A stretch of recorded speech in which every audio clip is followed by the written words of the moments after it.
అయితే సరే ఇప్పుడు యూత్ మెయిన్ ఈ సబ్‌స్క్రైబర్స్, లైక్స్, కామెంట్స్ మీద ఎక్కువ దాని మీదే కాన్సంట్రేట్ చేస్తున్నారు. సో, దీనివల్ల ఎలాంటి మెంటల్ హెల్త్ ఇష్యూస్ రావచ్చు? ఈ పర్టిక్యులర్ ఇవన్నీ ఏంటంటే మనకి చీప్ డోపమైన్ ఇన్‌ఫ్లుయెన్సర్స్ అండి. హుహు. ఒక్క లైక్ రాంగానే మనం ఫుల్ హ్యాపీగా ఫీల్ అవుతాం. హ్మ్. మనకి లైఫ్‌లో ఏదో సాధించాము అనే ఫీలింగ్ వస్తాం. ఒక్క అనుకున్నంత లైక్స్ రాకున్నా కూడా ఆటోమేటిక్‌గా బాధపడుతాం. ఇంత ఎఫర్ట్స్ పెట్టినా, ఇంత చేసినా కూడా నాకేమి ఎవడు అసలు కనీసం దీన్నేమంటారు గుర్తించట్లేదు అది ఇది హ్మ్. అని చెప్పేసి చానా బాధపడతారు. బేసిక్‌గా ఇవన్నీ కూడా హ్మ్. మన మానసిక స్థితి మీద డెఫినిట్‌గా వాటి ఎఫెక్ట్ చూపెడతవి. హుహు.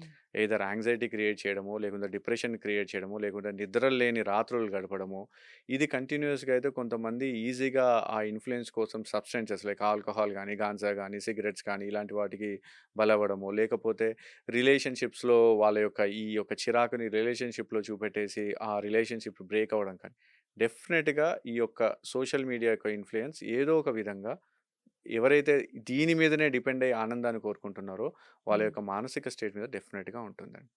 అయితే చాలామంది నిద్ర లేవగానే మొబైల్ ఫోన్ చూస్తుంటారు. ఇంకా కళ్ళు తెరవంగానే ఫోన్ ఎక్కడుంది, హ్మ్. ఫోన్ చూసి చేస్తుంటారు. హ్మ్. సో, ఇది ఇదేమన్నా ప్రాబ్లమా? లేకుంటే ఇది కూడా ఏదైనా మానసిక సమస్య?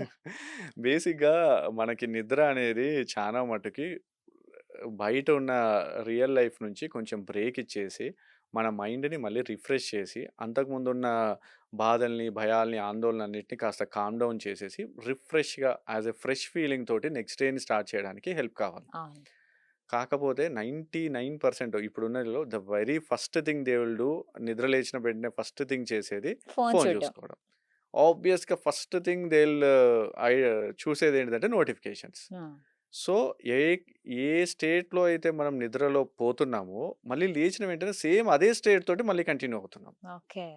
అంటే చూడడం కరెక్ట్ కాదంటారు. కాదు. ఆబ్వియస్‌గా కాదు. కొంచెం ఒక 30 మినిట్స్ టు 45 మినిట్స్ మన యొక్క డైలీ యాక్టివిటీస్ చేసుకుంటూ, మనసుని కాస్త ప్రశాంతంగా చేసుకొని, కాసింత వ్యాయామమో ఏదో ఒకటి కాసింత మనసుకు ప్రశాంతమైన తర్వాత, అప్పుడు మన బ్రెయిన్ రెడీ అవుతది. యెస్!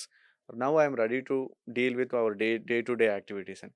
అప్పుడు మీరు గనుక ఫోను చూసేస్తే, మార్నింగ్ చూపెట్టినంత ఇన్‌ఫ్లూయన్స్ అప్పుడుండదు. ఎందుకంటే మన హుహుహు. బ్రెయిన్ అప్పటికి రెడీ ఉంటుంది. రైట్. ఓకే. సో, ఒకేసారి సడెన్‌గా దానికి హ్మ్. ఎక్సెసివ్ స్టిమ్యులేషన్ ఇచ్చేసరికి హ్మ్. దానికి ఇంకా నా వల్ల కాదు అని చెప్పేసి మనల్ని ఇంకా చిరాకు, కోపం, ఆందోళన ఇవన్నీ క్రియేట్ చేయడం స్టార్ట్ చేసి అదే ఒక half an hour to 45 minutes తర్వాత మన బ్రెయిన్ రెడీ అయిన తర్వాత ఇచ్చేసామనుకోండి, it will hmm. Deal better.